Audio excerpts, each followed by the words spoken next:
अस्सलामुअलैकुम मेरे अज़ीज़ हमवतनों, मैं हूँ आपका मेज़बान आशिर अज़ीम ख़ान। फ़बिय्ये लाए रब्बी कुमार तुकज़िबान, मेरे नबी पाक सल्लल्लाहु अलैहि वसल्लम पर लाखों करोड़ों दरूद सलाम। नाज़रीन, पाकिस्तान में सैलाब के अंदर जिस तरह की सियासत की जा रही है, आप बिलीव नहीं करेंगे कि वहाँ के सिंध के लोगों का इस वक्त क्या सूरत हाल है सैलाब की वजह से।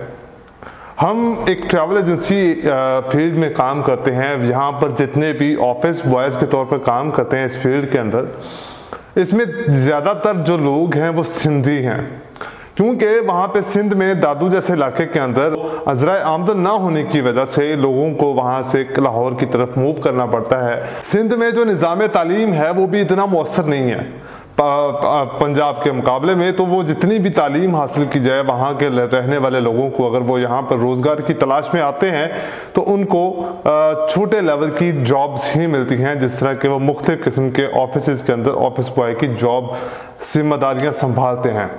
अब दादू का एक हमारा जो ऑफिस बॉय है, उसके मुताबिक जब वो वापस आया सैलाब की सूरत हाल से, क्योंकि वहाँ पे सूरत हाल उसने जो बताई है वो इतनी खौफनाक और लर्जा तारी कर देने वाली है कि आप सोच भी नहीं सकते।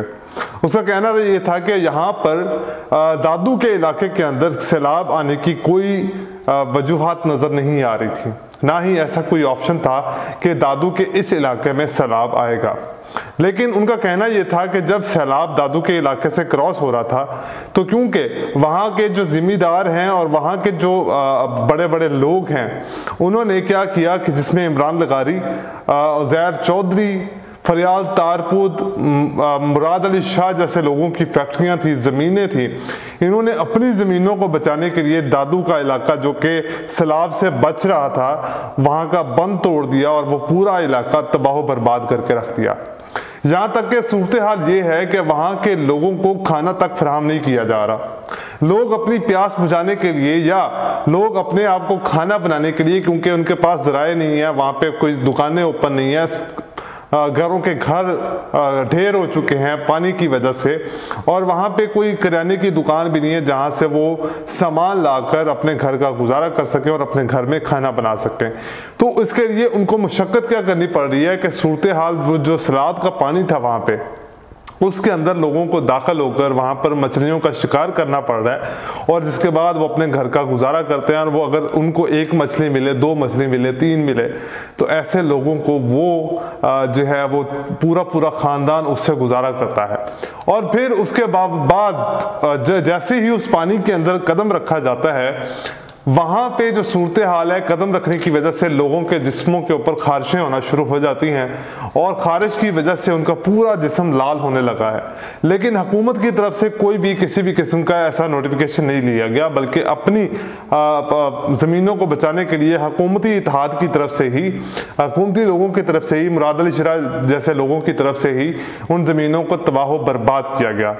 अब जो सैलाब की वजह से पूरे पाकिस्तान का जो नुकसान हुआ है मैं आपको बताता चलूं।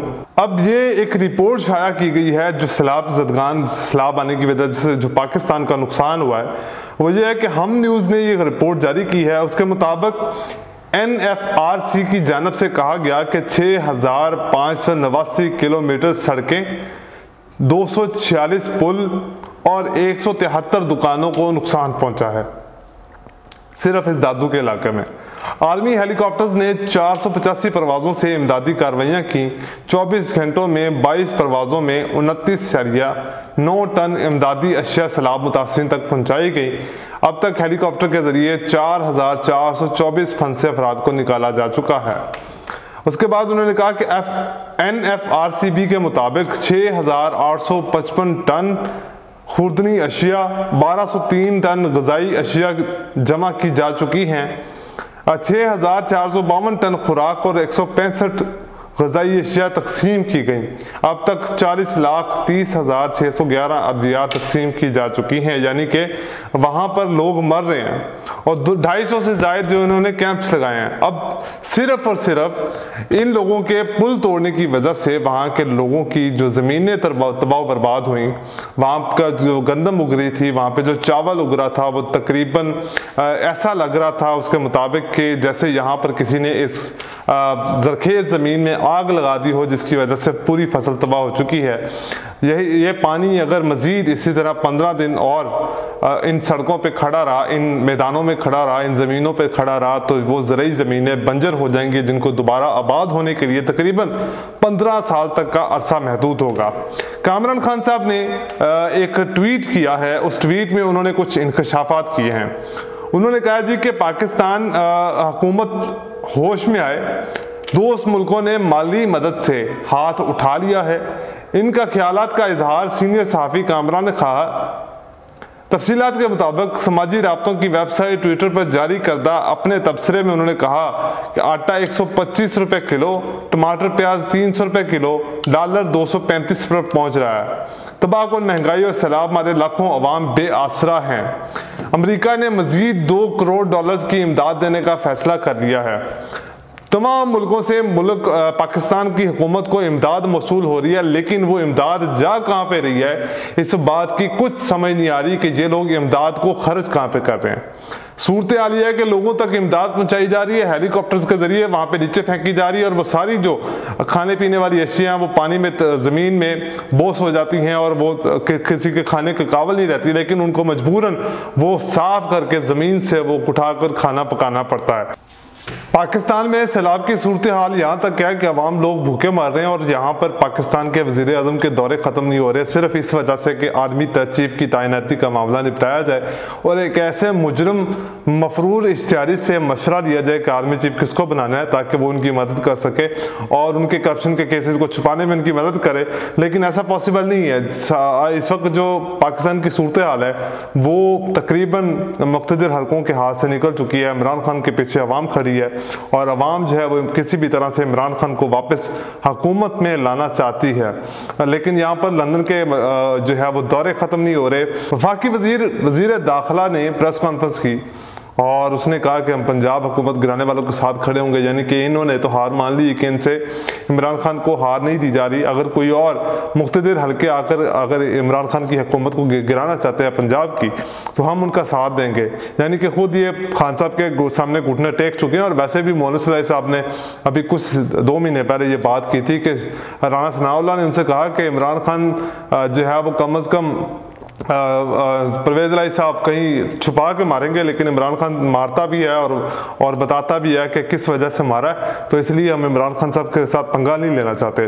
अब गुजरांवाला के जलसे में खान साहब ने बड़ा ऐलान कर दिया है। उन्होंने कहा जी कि हम लॉन्ग मार्च के लिए अवाम तैयार रहे, मैं जल्द कॉल दूंगा। लॉन्ग मार्च कब करना है ये हम डिसाइड करेंगे, हम पार्टी वाले डिसाइड करेंगे कि कब इस्लामाबाद में हुकूमत को गिराना है। 22 सितंबर को खान साहब के ऊपर जो है वो फर्द जुर्म आयद होने जा रही है। नहीं मालूम कि उसका फैसला क्या आएगा। जस्टिस अतमिनुल्लाह पे उन्होंने तनकीद तो नहीं की जलसे के अंदर, लेकिन उन्होंने कहा कि उन्होंने बहुत अच्छे फैसले किए माजी के अंदर और मैं उनके साथ हूँ। अगर इस्लामाबाद हाई कोर्ट जो है वो कोई भी फैसला देती है तो हम उसके खिलाफ नहीं जाएंगे। अब इमरान खान को माइनस करने की कोशिश जो थी वो कहीं नाकाम होती नजर आ रही है, लेकिन जो मुख्तदिर हल्के हैं उनकी 11 लोगों की बंद कमरे में एक मीटिंग हुई है और नवाज शरीफ के साथ भी जो है वो गंज शैतान ने भी एक अपनी कैबिनेट के साथ मीटिंग की है और उसके अंदर यही किया जा रहा है कि नवाज शरीफ का इस्तकबाल करने के लिए लाहौर में लाकर पाकिस्तान तहरीक इंसाफ की पंजाब की हुकूमत गिराने की कोशिश की जा रही है, ताकि दोबारा से नवाज शरीफ को एक लीडर बनाकर पेश किया जाए और दुनिया को बताया जाए कि इसके पीछे भी बहुत आवाम खड़ी है, तो लिहाजा इस चोर डाकू से भी अगर बात करनी हो तो की जा सकती है। लेकिन ऐसा पॉसिबल नहीं है।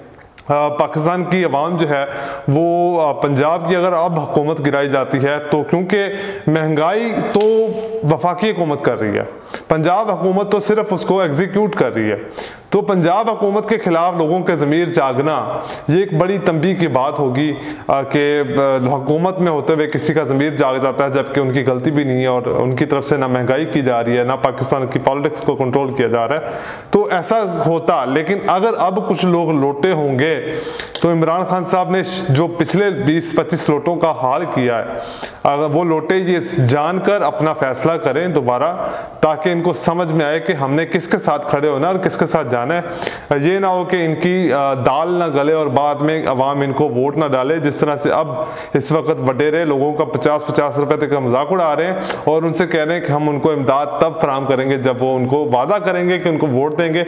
आज के लिए इतना ही, मुझे दीजिए इजाज़त, अल्लाह हाफिज़ और इस चैनल का ख्याल ज़रूर रखिएगा।